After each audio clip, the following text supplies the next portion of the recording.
Then I looked, and there above the expanse over the heads of the cherubim was something like sapphire stone, resembling the shape of a throne that appeared above them.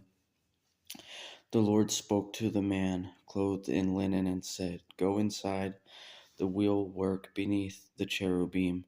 Fill your hands with hot coals from among the cherubim and scatter them over the city."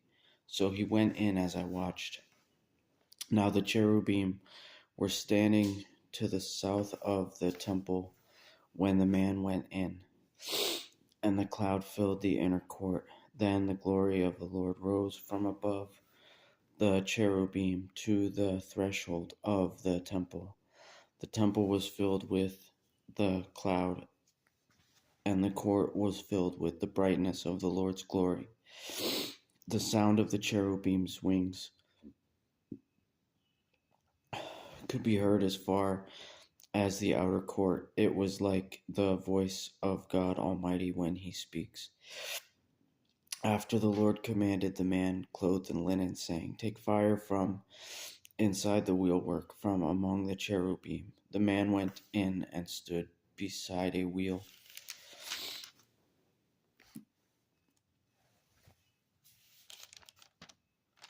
Then one of the cherubim reached out his hand to the fire that was among them. He took some and put it into the hands of the man clothed in linen, who took it and went out. The cherubim appeared to have the form of human hands under their wings. I looked, and there were 4 wheels beside the cherubim, 1 wheel beside each cherub.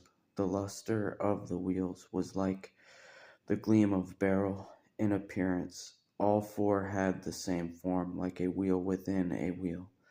When they moved, they would go in any of the 4 directions without pivoting as they moved, but wherever the head faced, they would go in that direction without pivoting as they went.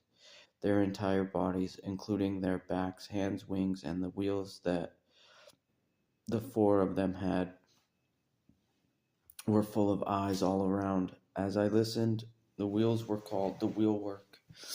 Each one had 4 faces. The first face was that of a cherub, the second that of a man, the third that of a lion, and the fourth that of an eagle.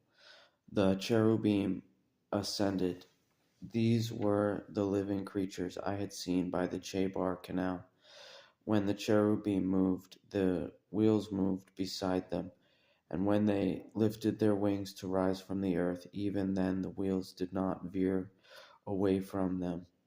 When the cherubim stood still, the wheels stood still, and when they ascended, the wheels ascended with them, for the spirit of the living creatures was in them. Then the glory of the Lord moved away from the threshold of the temple and stood above the cherubim. The cherubim lifted their wings and ascended from the earth right before my eyes. The wheels were beside them as they went. The glory of the God of Israel was above them, and it stood at the entrance to the eastern gate of the Lord's house.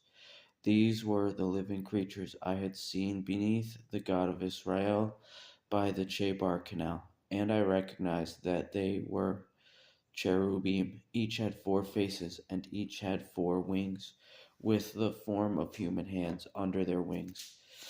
Their faces looked like the same faces I had seen by the Chebar Canal. Each creature went straight ahead,